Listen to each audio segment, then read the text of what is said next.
Hey there, Natalie Teston, family law lawyer in Gainesville, Georgia here. I wanted to come on today and talk to you about your initial consultation. Every great family law case starts with an initial consultation between the potential new client and their might-be lawyer, right? So when you come to see us for an initial consultation, if you're already operating under an order, bring that with you. That is the starting ground. We can't really give you any good advice about what changes might be possible or what certain provisions mean if we don't actually have the order in front of us to look at and to review along with you. In cases where there isn't an order yet, such as a divorce or a legitimation, that's okay, you don't have one, but in any kind of case where you're trying to modify any provision, or if someone has alleged that there is a contempt of an existing court order, we got to have the court order. So make sure to bring the court order, that final court order, and all the attachments with you. That's probably going to be a parenting plan, a child support worksheet. There may be something else attached as well. So make sure that you bring that with us to your initial consultation, or email it ahead of time is even better. That way we can take a look at it before we actually start meeting with you. Second, go ahead and get in your mind what would be the perfect outcome. If you were in charge, what do you think is best for your family? What situation, what custody schedule is best for you and your kids? Come with that in mind. Do some soul searching, actually put some pen to paper, write it out, do some thinking ahead of time so that you can really ask the potential lawyer that you're going to hire if that's a realistic possibility or not. Or look to that lawyer to give you some advice on maybe a tweak or two that we could make to your plan that might be more possible or more probable at court.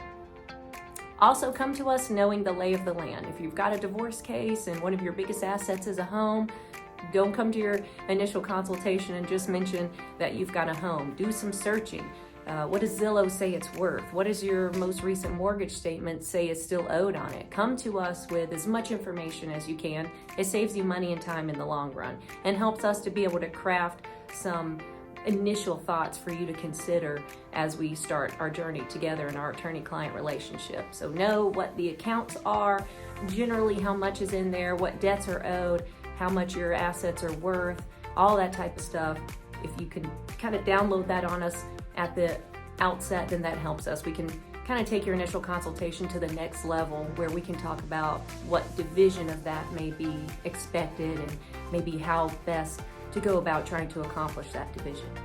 Next, tell us if there's any immediate or emergent issues going on at the home. Don't come in and talk to us and leave out the fact that you're getting foreclosure notices in the mail, or your spouse is threatened to file bankruptcy, or that there's domestic violence or substance abuse going on in the home. Tell us if there is any kind of emergency situation that we need to drop everything and help you with. Don't let us find that out later on down the road. We can circle back and handle other things after your emergency issues are figured out. And finally, tell us the ugly, right? The good, the bad, and the ugly. Tell us what allegations we are likely to encounter as we represent you moving forward. Even if they're not true. If your spouse always alleges that you have a substance abuse problem, tell us so we know how to expect that on the front end.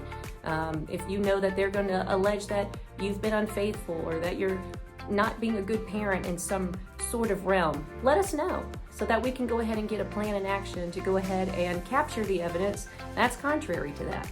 We'll have it in our back pocket and we'll be months ahead of the game. So tell us what your desired outcome is, tell us the lay of the land, tell us if there's any emergency issues going on, and make sure that you tell us the ugly. What's the worst thing that we're going to hear about you in this case? And finally, if you've got an order, bring it with you. Thanks, guys. I hope this helps you to have some sort of peace of mind about what to expect at an initial consultation with your lawyer. And remember, family law is very personal. We're talking about sometimes our deepest, darkest secrets. We're talking about our children, our homes, our retirement, our livelihoods. These are all the things that we hold most dear. The point of an initial consultation is twofold. The client is interviewing the lawyer, and the lawyer is interviewing the client to ensure it's a good fit. Because in this line of work, you got to be real comfortable with the person on the other side. Thanks, guys.